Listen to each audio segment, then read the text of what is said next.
Hi, good afternoon. My name's Colin Currie. It's a pleasure to be here down in Sydney, Australia.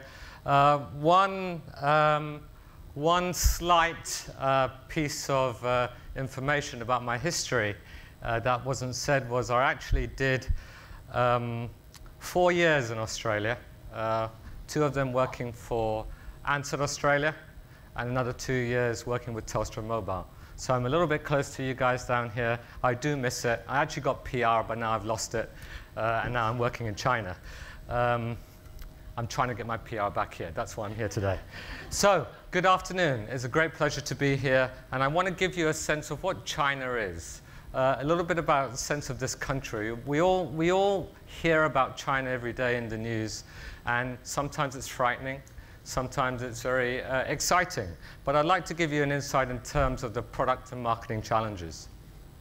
So, this is no news to you, right? Second largest economy in the world. Let's look a little bit about the facts. Firstly, China by numbers. It's big, the history is long. The oldest civilization in the world. 1 in 5 people are Chinese. The economy is the second largest, as we've just seen, but it's still a relatively poor country. Average income with a GDP per person of Botswana. Huge cities. The world's largest city is Chongqing. You've probably never heard of it. 32 million people, and it's diverse in its population. But for us who work and live in China, the clearest way of expressing our understanding of China is as follows. 1 country, 2 worlds. Across all dimensions, China feels like a country pulling in 2 different directions. 1, trying to look towards the future. Secondly, weighed down by its past and present. And let's take the first example, the economy. 1 is the world of skyscrapers, like Shanghai, trying to be the major capital city in Asia.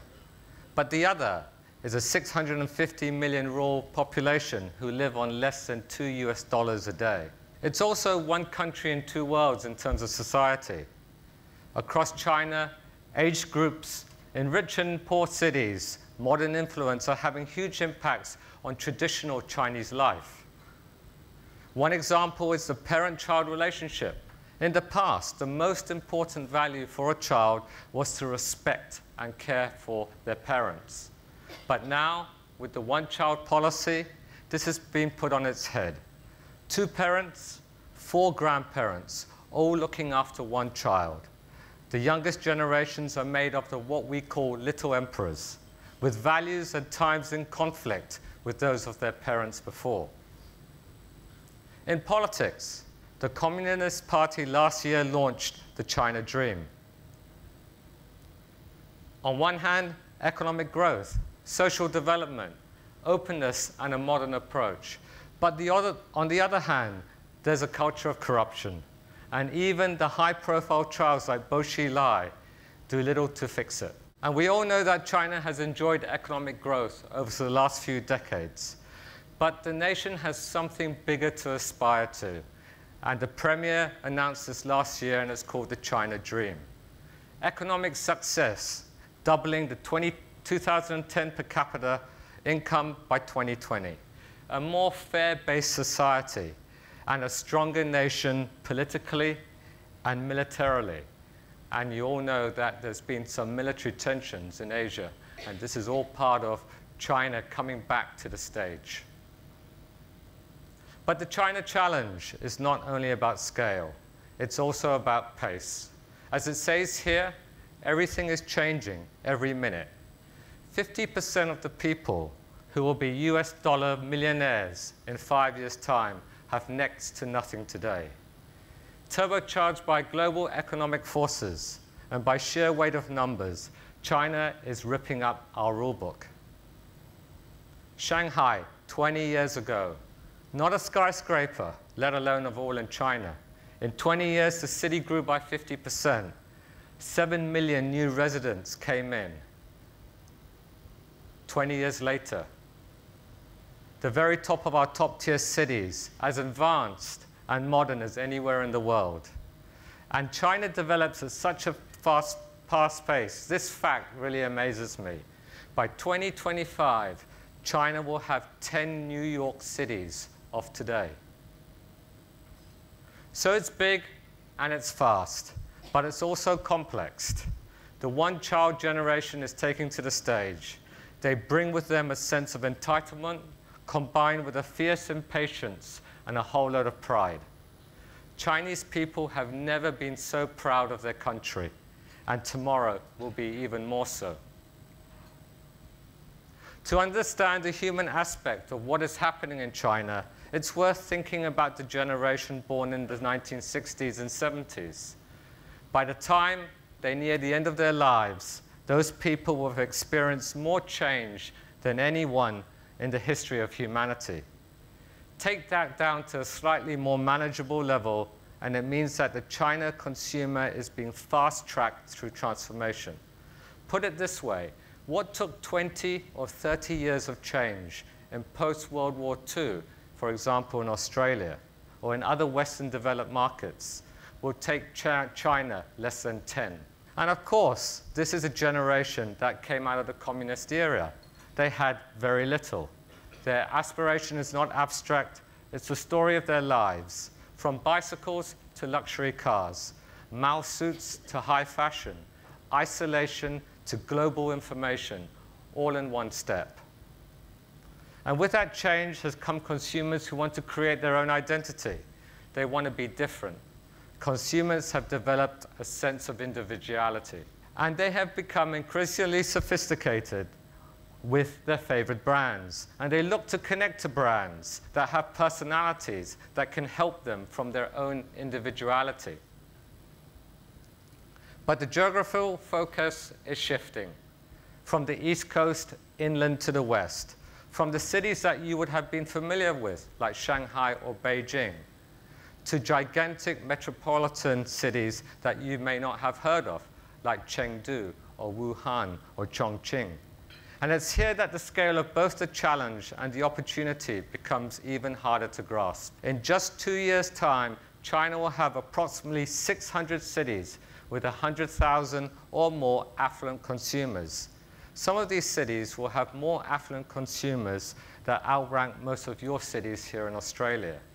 Managing this diversity across geography and across these cities is key to winning in this marketplace, because this is where the growth will come from. And so the China middle class is on the rise. The next decade will bring an additional 270 million consumers into this segment.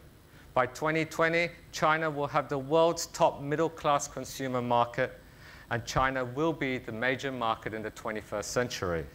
By 2030, China will account for 20% of all global spending.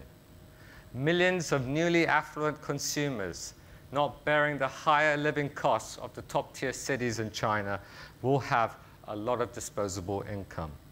China will be the major market of the 21st century. Now, of course, as the profile of our consumer changes, so does his or her requirements. I want to highlight 3 trends to you. Firstly, the status value of brands and products is critical to the expiring. Brand association rapidly becomes less about logos and labels. It's more about personal style and identity. Secondly, there's a constant flux between the relationship between consumers and the origins of the brand. On the one hand, we are witnessing a very rapid decline in brand nationalism of Chinese consumers because they become more sophisticated. They want to be international. They want to wear those luxury brands that the West wear. Finally, consumers in China increasingly demand products that contribute to their tangible success, that they can say, "I've arrived." Tiger Mum, the picture speaks 1,000 words. The youth are under huge pressure to succeed. And of course, in almost any category, you can think there's an explosion of choice and competition.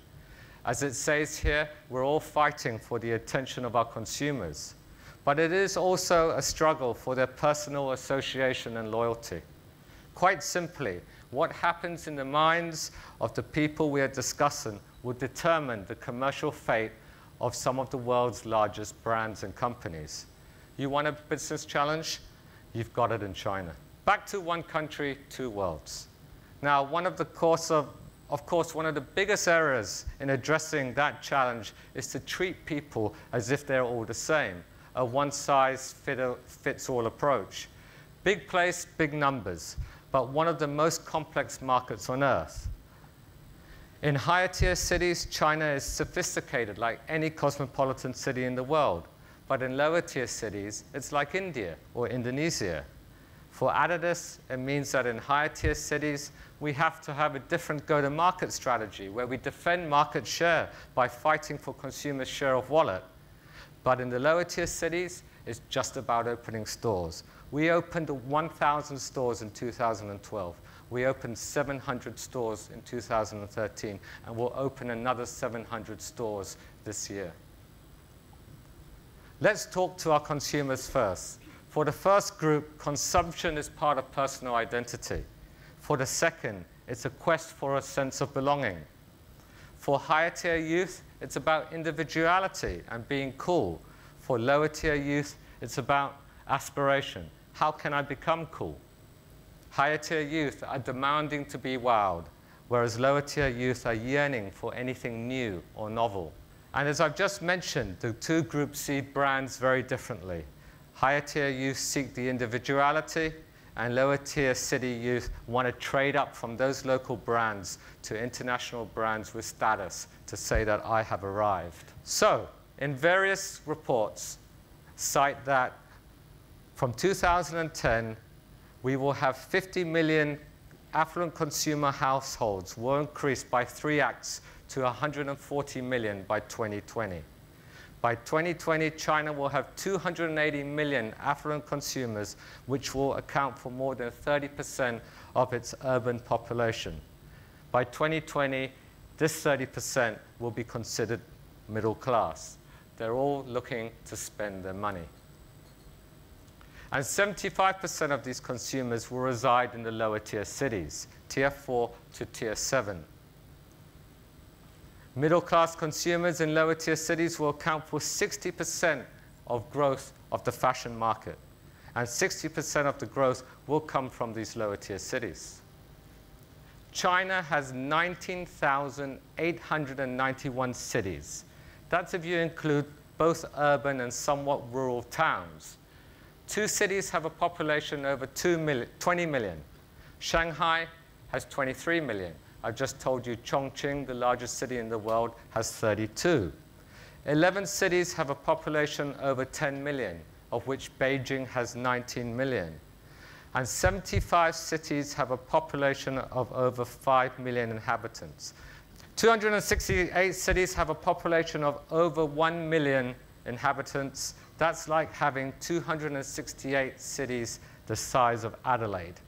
And 322 cities have a population of 500,000, which is like having 322 Tweeds on the Gold Coast. So, brands need to consider geography.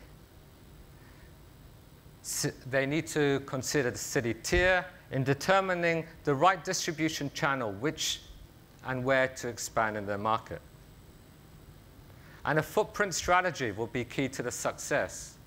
We invest a lot in mapping cities by economic, demographic, and psychographic data, understanding growth trends. We follow Kentucky Fried Chicken. Wherever they go into a lower tier city, we will follow. Understanding growth trends and then mapping market share to identify the growth opportunity, which cities to prioritize, how many, will be the key to the retail expansion and key to success. And we mustn't forget e-com. China will become the world's largest e-commerce channel and business in the next year or so.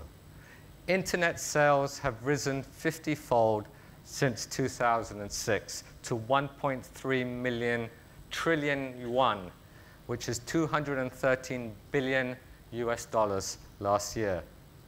And analysts predict e-commerce will account for 25% of total retail sales in China within the next 5 years. So how does a multi-brand like Adidas stay relevant in this environment with the rapidly changing consumer landscape? In China, Adidas is not only competing with other international sports brands, we are also competing with local homegrown heroes. In fact, there are 60 sportwear brands in China. I don't know any market in the world that has so many sport brands, and they're all gunning to win. To beat them, we need to be honest with ourselves, and we need to get to the game and get our marketing strategy right. So how do we compete with the hearts and minds of the Chinese consumer? We believe it's really all about understanding our consumer, who they are, what they aspire to, and what they need from us. In 2011, Adidas launched its biggest and most significant brand campaign in our brand's history, with the tagline, "Adidas is all in." It was the first campaign that showed all our Adidas sub-brands in one campaign, showing the brand's breadth and depth. The campaign gave us one clear voice to speak about the love of the game, whether it was on-court or off-court, and reflects how our consumers and our brands are connected. Our objectives were to create awareness for the brand and to build and reinforce loyalty by engaging all consumers, saying that whoever you are, Adidas is a brand that has a relationship with you. On this level, we were talking to the Chinese consumer simply as a global citizen. In 2012, we took that into a more locally and relevant strategy. We have 3 channels and brands. Our fashion, our originals brand in high-tier cities for the fashion consumer. In the middle, our core business, 75% of our business, which is sport, for higher tier and lower tier sport lovers. And on the right, sports casual, a lower tier city sport lifestyle lovers, a brand called Neo. To give you an example, we know that in the West, women view sports and exercise as a very individual experience. Exercise is about having a good workout, getting fit, losing weight, staying healthy. You see creative of women having a bit of sweat, a bit of muscle, tone. There's also a certain amount of girl power associated with it too. But in China, our research and insights deliver us a very different perspective of how women view exercise and sports. They want to be beautiful. They don't want to sweat. And they want to be white. They don't want to be brown. Let's take a look at our recent launch of our women's television campaign to show you how women would like to be portrayed in sport.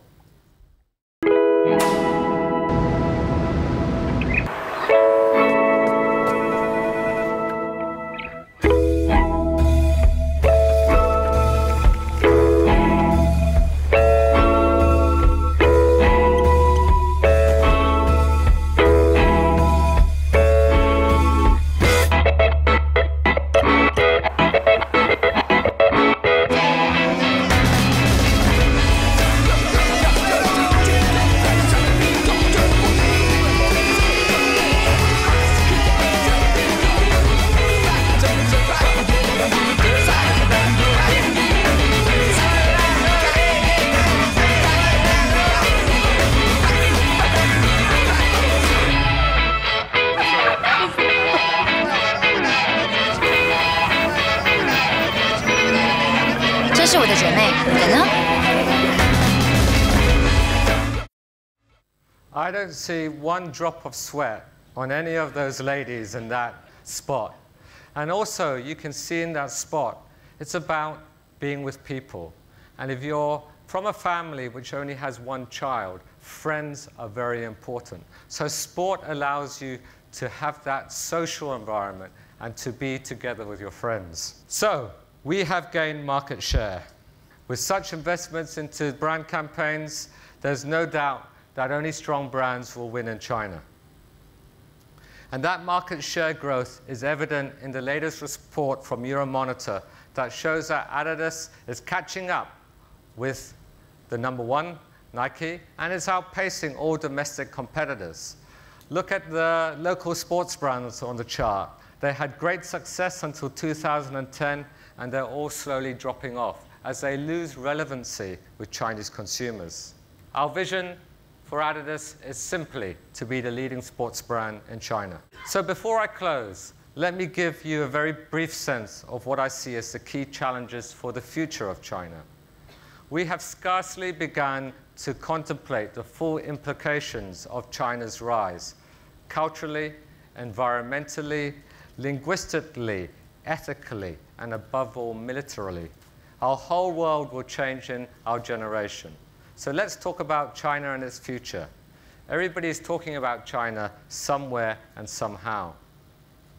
And just to emphasize again, China will be the world's largest economy by 2020.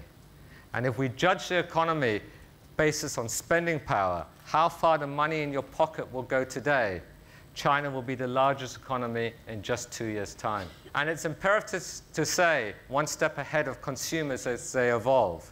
As demographics change, we must take into consideration many variables, such as the increasing relevance of women or the regional differences in consumer preference, and how changing psychographics as consumers increasingly gain loyalty, or how we meet their changing spending behavior. The modern shopper is looking for a brand experience, whether they make their purchases online or at physical retail stores. And as China gets older in the next decades, we need a much more sophisticated strategy beyond 50 years of age. All too often, we combine the various segments under one category. Is a 55-year-old CEO of a multinational same as a retiree in a care home? The aging population does pose enormous social and political challenges. What we call the empty nesters of today will have huge wealth in the future. So China is getting older, and the youth will be in countries like Indonesia and India. And all the Chinese retirees can make up the continent of Europe. Right now, China makes up 10% of the world's economy. By 2030, it will be a quarter. By 2050, the Chinese economy could be 3 times the size of the USA. We better start preparing for this silver consumer segment. Those retirees will be rich. They would have risen from US $4,100 in 2010 to $21,400 US in 2020. Just think of what that consumer power means for all our futures and our businesses. But of course, economies do not grow in isolation. In the past few years, the renminbi has appreciated by around 25% against the US dollar. What will happen in the next 4 years or the next 10 years? And what will it mean for us if the status of the renminbi were to change? What we do know is that China will be a super powerhouse and the #1 economy. The Chinese will be the biggest nation of shoppers outside of China. Outbound travel will double by 200 million. They will be the biggest buyers of luxury goods, 2/3 of those outside of China, 1/5 in Europe. And Harrods predicts Chinese will account for 50% of their sales. They will be the largest consumers of wine. The Chinese are buying up vineyards. Look out in your own backyard. They'll have the largest e-com market, where Singles Day this year brought in, on just one day, 5.7 billion in transactions. This is a tumultuous climate in which to operate. And if we want to remain winners, we will be the ones who have to adapt to change and remain relevant. And those who succeed will be those who follow the Chinese consumer on his or her journey to greater prosperity. It's not about their wallet, it's about their hopes, and it's about their aspirations. It's about how their lives are changing and how their country forges ahead. And yes, that is our approach as Adidas. Quality is a competitive advantage. Yeah, brand equity counts. And we need to constantly innovate and remain relevant. But ultimately, and perhaps heartily, it actually comes down to putting the consumer at the heart of everything we do. Listening to them, understanding them, not just selling to them, but serving them and making real connections, and winning our place in their affections. If we don't, we will lose them. There's just too much competition and choice. And in the future, we see many more brands entering this market to try and get a piece of the pie. But don't think it's easy. China is a double-edged sword. On one hand, huge pent-up demand. On the other, Chinese consumers are fickle. Brands who perform in other markets can fail in China. China is different. Not impossible, not confusing, not hard, just different. And as the old adage goes, where there's a will, there's a way. It's an amazing challenge, the greatest commercial opportunity ever, and one thing is for sure, we all need to learn from each other on how to tackle this market. Thank you very much for your time. 谢谢。